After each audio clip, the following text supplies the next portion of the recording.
I still remember the exact moment Polly said it. Her words didn't come wrapped in guilt or hesitation. They were clean, sharp, almost rehearsed. "I want to go on a date," she said, pouring herself a glass of wine like she hadn't just gut-punched me. "With Elliot. From work." The room tilted slightly. 19 years of marriage. 19 years of birthdays, holidays, lazy Sundays, arguments, forgiveness. And now this. I blinked at her. "Polly, you mean, you want to separate?" "No," she said, sitting down across from me at the kitchen island. "I still love you, Dylan. But Elliot and I have this spark. I just want to explore what it is. Just one evening. Nothing serious." My fingers curled around the edge of the marble counter. I didn't shout, didn't cry. I just stared. Because when someone tells you they want to cheat, with your permission, it's not confusion you feel. It's clarity. A chilling, sharp-edged kind. That night, I didn't sleep. Not a second. She kissed my cheek and went to bed like everything was normal. I sat in the dark living room, staring at a picture of us from a trip to Oregon 5 years ago, her hair windblown, my arm around her. We looked solid. That photo lied. But the thing about quiet men like me is, we don't fall apart. We take notes. And I had just started a new chapter. The next morning, Polly was humming while making coffee. She didn't even notice I hadn't slept. Or maybe she didn't care. "So," she said, stirring her creamer in, "I told Elliot I'd let him know tonight. He understands it's complicated." "Complicated?" I almost laughed. "You think this is a midlife reset button or something?" I asked quietly. My voice was hoarse. "Is that what I am now? A placeholder while you chase a spark with someone who flirts over printer jams?" She looked at me like I was overreacting. "Dylan, it's not like that. I need to feel something again. Something exciting. You've been so distant lately. You come home from work, sit in front of the TV, and it's like I'm invisible." "Oh, so this was my fault now." I nodded slowly, pretending to absorb her logic. In reality, my brain was already moving, calculating. That afternoon, I left work early and made a phone call I never thought I'd make. "Derek, it's Dylan Owens. You still know someone who does quiet investigations?" My old college roommate worked private security now. He owed me a favor, and I wasn't about to walk blind into whatever fantasy Polly had created in her head. "Yeah," Derek replied. "You want surveillance or dirt?" "Both," I said. "Her name is Polly. She thinks she's in control. I need to know exactly how far this has gone, or will go." He whistled low. "Damn, Dylan. Didn't think you had that in you." Neither did I. But heartbreak can make the calmest man dangerous. The days that followed were strange. Polly acted like everything was normal, as if she hadn't just dropped a grenade into the center of our marriage. She'd smile, kiss me on the cheek before work, hum while doing laundry, and ask me what I wanted for dinner like we were still the happy couple in that damn Oregon photo. But something in me had changed. I wasn't reacting the way she expected. I wasn't begging, crying, or accusing. That unnerved her. I played the long game. Polly told me she hadn't made a decision yet, but I could see it in her eyes. She already had. The way she lingered on her phone. The careful smile she gave me when she thought I wasn't looking. The nights she stayed late at work. I knew Elliot was already in her mind. Hell, probably already in her texts, her daydreams, maybe even her fantasies. I didn't confront her. Not yet. I needed more than a hunch. I needed the kind of truth that crushed all denial.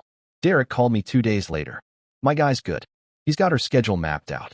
Your wife's been meeting Elliot outside of work. Cafes. A hotel lobby, twice. No physical contact yet, but it's heading there fast." I stood in the garage, staring at the old canoe we used to take on weekend trips. Suddenly, it felt like a relic from another life. One where I mattered to her. "She's testing me," I muttered. "Testing the limits." "She thinks you're weak," Derek said. "That you'll just roll over." I nodded slowly. "Then I'll let her think that. For now." That night, I cooked dinner. Chicken parmesan, her favorite. She came home in a good mood, kissed me on the cheek again, and said, "You're being so sweet lately. What's gotten into you?" I smiled. "Just trying to show you I still care." Her eyes softened for a moment. That means a lot. But it didn't stop her from sneaking into the bathroom with her phone. She was in there for nearly 20 minutes.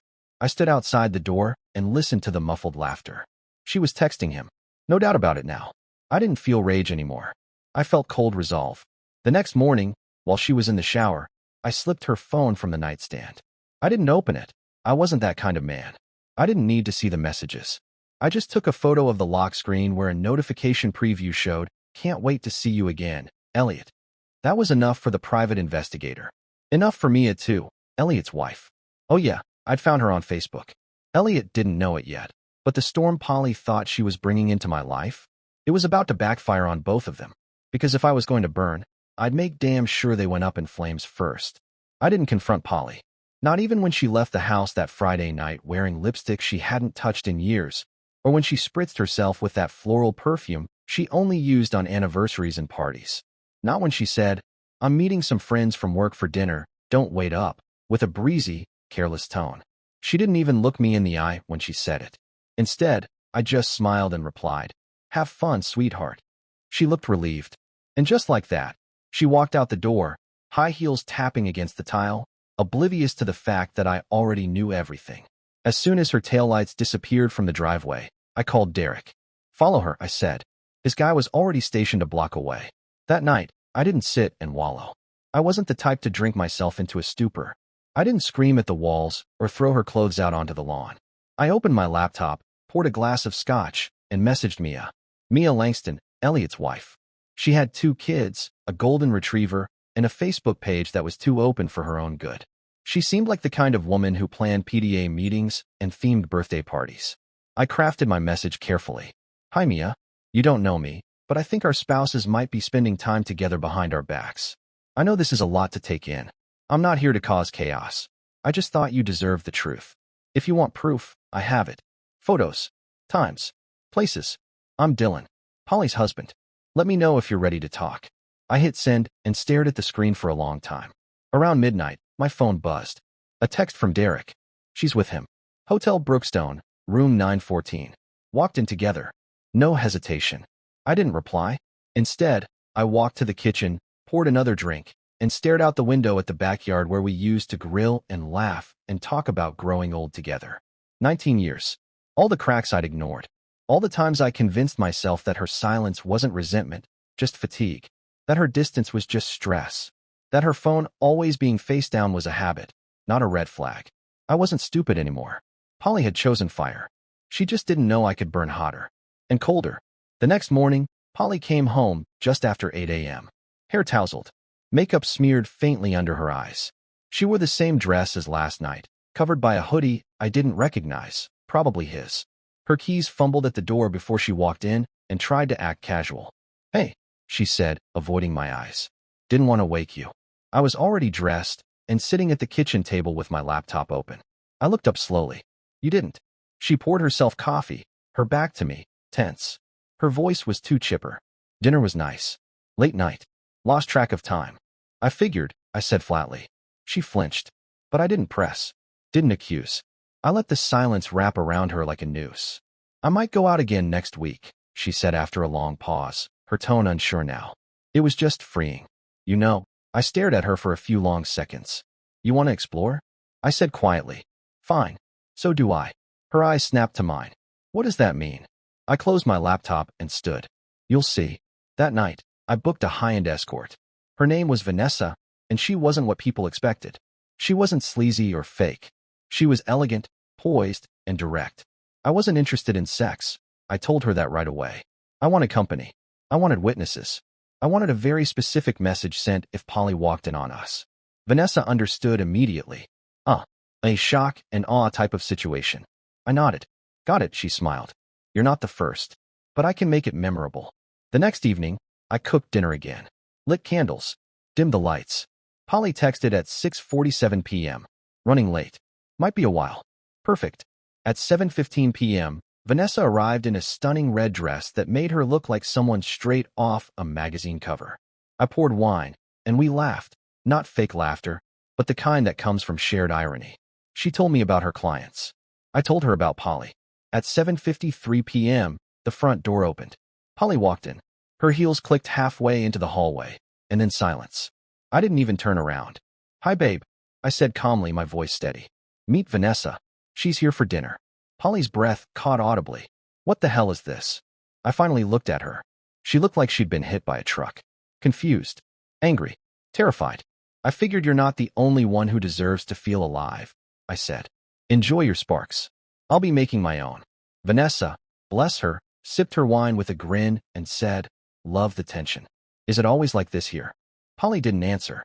She just stood there, speechless for the first time in weeks. Good. Let her feel what I felt. Because betrayal cuts both ways, and tonight, she got her first taste. Polly didn't sleep in our bedroom that night. I heard her pacing downstairs until almost 2 a.m. Then the guest room door creaked open and shut. Good. Let the walls close in on her. Let her lay awake in the same silence she handed me when she chose Elliot.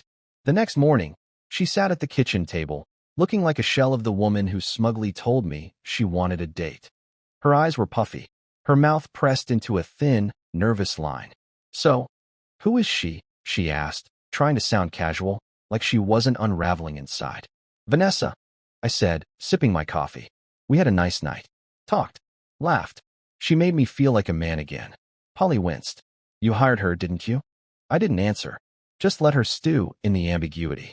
Let her wonder what I'd done, how far I'd gone. The same way she'd left me wondering for weeks. She's not real, Dylan. She doesn't care about you, she snapped. I turned to her, meeting her glare with a calm I knew would shake her more than anger ever could. Neither did you. Her face crumbled for just a second. Then she blinked hard, regrouped, and crossed her arms. So this is who you are now? Tit-for-tat revenge. No, I said, standing. This is who I've always been. The man you underestimated. The husband you thought would just take it. I walked out and let her sit with that. That afternoon, Mia responded. Hi Dylan. Thank you for reaching out. I had suspicions, but I didn't want to believe it. If you have evidence, I'd like to see it. Also, I'm sorry. You didn't deserve this. I sent her the photos. Hotel entrance. Cafe meeting. Room number confirmation. The screenshot of Elliot's text preview on Polly's lock screen. I didn't sugarcoat anything. 10 minutes later, she replied again. That bastard. We have kids. Thank you. I needed the truth. Another home cracked wide open by Elliot's need for attention. I didn't feel proud. Just justified. Like I wasn't insane for feeling what I did. Like maybe, finally, Polly's little fantasy bubble was about to burst. When she came home from work that night, Polly looked shaken. He's in trouble, she said, almost whispering. Oh, his wife found out. She's leaving him, taking the kids to her mother's. He thinks you told her. I didn't respond, just tilted my head. She looked at me then, really looked. There was fear in her eyes now, regret, but it was too late for apologies. The damage was done. You lit a match, Polly, I said, voice low, and you handed it to a man who plays with gasoline. She didn't respond. Her chin trembled. Good. Let her finally feel the weight of consequences. 3 days passed. Polly moved through the house like a ghost, quiet, skittish, waiting for me to explode. But I didn't. That confused her more than any shouting match ever could. She wanted a scene. She needed a release valve. Instead, she got silence, indifference, and a version of me she didn't recognize. She finally cracked one morning as I was putting on my tie for work. I made a mistake, she said from the doorway, voice small. Elliot, it wasn't what I thought it would be. He used me. I adjusted my collar without looking at her. You thought the problem was boredom, but it was disrespect. That's not fair. I turned and stared her down. Isn't it? You blindsided me, Polly. You played Russian roulette with our marriage and expected me to hand you the gun.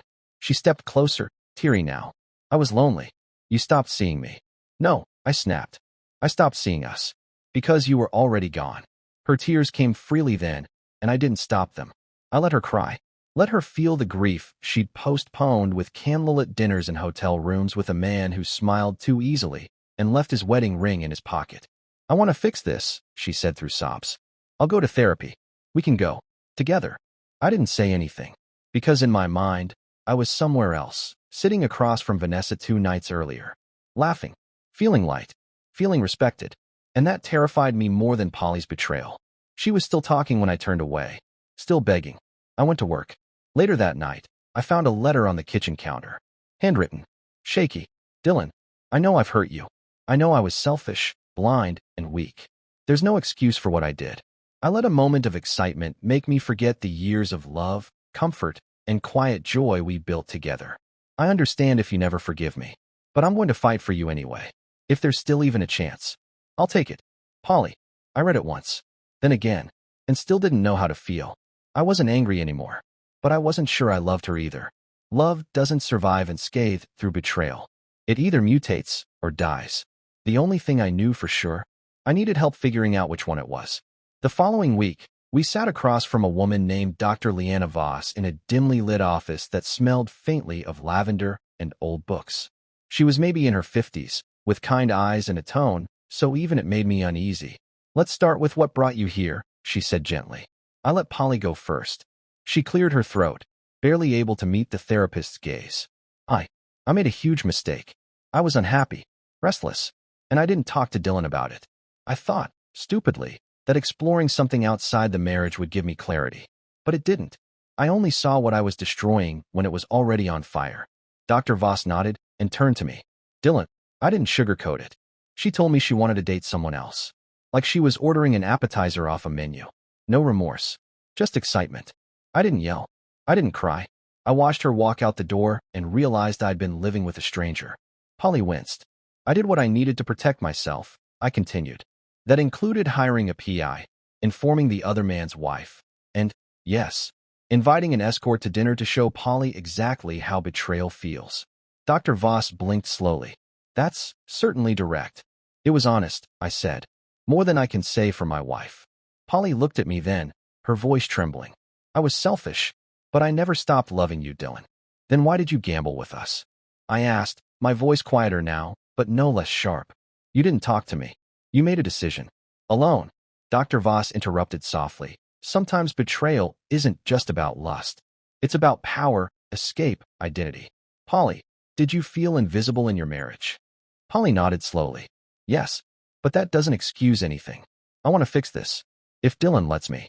I didn't answer. Not yet. Because forgiveness isn't a door you swing open. It's a lock you have to pick from the inside, with hands that still shake. Over the next few weeks, we kept attending therapy. We talked about things we hadn't said in years. The death of her father that made her feel hollow. The miscarriage we never grieved properly. My tendency to bottle things up. Her obsession with perfection. At night, we still slept in separate rooms. But sometimes I'd hear her cry behind the door. And sometimes I wanted to open it. But not yet. She had to earn that. 2 weeks into therapy, Polly asked if I wanted to go for a walk. We hadn't done that in years, not without purpose. No grocery list, no errand. Just walking. I agreed. We didn't speak for the first 10 minutes.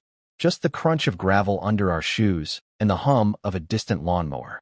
"Finally," she said, "do you ever think about Oregon?" I nodded. "All the time." She sighed. "We were good then." "No," I corrected. "We felt good, but the cracks were already there. We just didn't look." Polly stopped walking. "I want to rebuild, Dylan. Not for comfort. For real." I looked at her, this version of her. Bruised ego, humbled pride. Maybe for the first time, I saw Polly, not the woman I thought she was. "I'm not promising anything," I said. "But I'll keep showing up. If you do too." She smiled, tears forming. "That's all I need." We walked home in silence. And it didn't feel so heavy anymore. A week later, Mia messaged me again. "Thought you'd want to know. Elliot got suspended. Word got out at the office. HR's involved. He's under review for inappropriate conduct. He's furious, by the way. Says you set him up." I didn't reply. He'd set himself up the moment he preyed on a married woman. Polly found out the next day through the office grapevine. She came home pale, shaken. "They're investigating him. He's blaming me." "You're a grown woman," I said. "You made choices." "So did he." She nodded slowly. "I know. And I'm facing mine. I just never thought it would all unravel this fast." "That's how lies work," I said. "They don't rot slowly. They snap." She sat beside me on the couch, careful, like approaching a wild animal. I told HR the truth. I told them I was complicit, that I broke my vows. That surprised me. "I'm not proud," she whispered. "But I'm not hiding anymore." And for the first time in a long time, I believed her. It was a rainy Friday night when Polly knocked on my bedroom door. She stood there holding 2 mugs of tea like she used to when we were first dating, back when small gestures meant everything. "Can we talk?" she asked. I nodded, and she sat on the edge of the bed, careful not to cross invisible boundaries. "I've been reading," she began, "about trust, about how it doesn't grow back the same, but it can grow stronger. Different." I sipped the tea. "Jasmine, my favorite. I don't expect you to forgive me," she continued. "But I want to know, do you still feel anything for me?" That question hung between us like smoke. "I feel tired," I admitted. "But yeah, I still feel." She smiled faintly. "That's more than I deserve." "No," I said. "It's what we both deserve. Honesty." Finally, she leaned back slightly, shoulders relaxing. I don't want to rebuild what we had. I want to build something better. If you're willing. I looked at her, no longer the woman who broke me. Now just a woman who made a terrible mistake and was brave enough to sit with the consequences. Then we start from the ground up, I said, and we clinked mugs like a quiet truce. Starting over wasn't romantic. There were no grand gestures, no tearful reunions, no passionate makeups in candlelit rooms. It was therapy twice a week, awkward silences over dinner, and trying to relearn how to sit beside each other without flinching. Polly asked if she should move out temporarily. I told her no, not because I wanted her close, but because I needed to see if she could live in the discomfort she'd caused, without running from it. To her credit, she stayed. She started cooking more, leaving her phone out in the open, inviting me to therapy sessions even when they'd be brutal. She said things like, "How was your day?" and actually listened to the answer. But I didn't trust her yet. Not fully. And she didn't ask me to. One evening, after a long silence at dinner, she said, "Do you ever wonder if we should have just divorced?" I shrugged. Maybe. But then again, some things are worth the slow rebuild. She smiled. Even if the foundation cracked. Especially then, I said. Because that's when you learn what it's really made of. It wasn't love yet, but it was something. And maybe that was enough for now. By the third month of therapy, we stopped calling it marriage counseling and started calling it relationship repair. A small change, but one that mattered. Marriage had become a word too heavy, too soaked in failure. We needed to rebuild as people first. One night, after a session, I sat down with Polly at the kitchen table and slid a piece of paper across to her. "What's this?" she asked, unfolding it. "My boundaries," I said. "Things I need if this is going to work." She read them carefully. Full transparency, no secret passwords, no hiding messages. Weekly therapy, even when things are good. No private conversations with Elliot or any man in that context, ever. If things start slipping again, we talk before acting. And if she ever cheats again, I walk. No discussion. No second chances. Polly looked up, eyes wet. "I agree to all of this. And I want to add something." She wrote underneath. "I'll take responsibility daily, not just in words, but in actions. I won't ask for forgiveness. I'll earn it. I'll never lie to you again. About anything." I stared at the list for a long time. And signed it. Not a contract. Not legally binding. But a pact. For me, it was the first step in reclaiming my power. For her, the beginning of penance. Trust wouldn't return overnight. But respect? It was starting to. 6 months passed. We didn't celebrate an anniversary. We didn't post smiling selfies or force hollow happiness. But we did find rhythm again. Simple, quiet, honest. Polly eventually changed jobs. Said she needed a clean slate where no one whispered or stared. I didn't argue. She made that choice on her own. It mattered. Mia divorced Elliot. Took the kids and moved to Vermont. Last I heard, Elliot was unemployed and drinking too much. Karma never comes fast, but it always comes. Polly and I weren't perfect. Some days, the past knocked loud. Sometimes she'd reach for my hand and I'd flinch. Not from anger, but memory. Scars don't hurt, but they remind. One crisp Sunday morning, while drinking coffee on the porch, she asked me, "Do you think we made it?" I thought long before answering. "We're making it," I said. "Day by day. That's more real than we ever had before." She smiled softly and nodded. And in that silence, I realized something I want you, the listener, to hear. Love isn't proven in the good years. It's tested in the wreckage. Sometimes the person you built a life with breaks it. And sometimes, they fight like hell to rebuild it, with you. But you don't owe anyone your forgiveness. And you never owe them another chance. You choose to rebuild only if they choose to change, completely. That was the choice I made. And I made it with my eyes wide open. If this story made you feel something, hit like, leave a comment, and subscribe for more real, raw stories like this one. Thanks for listening.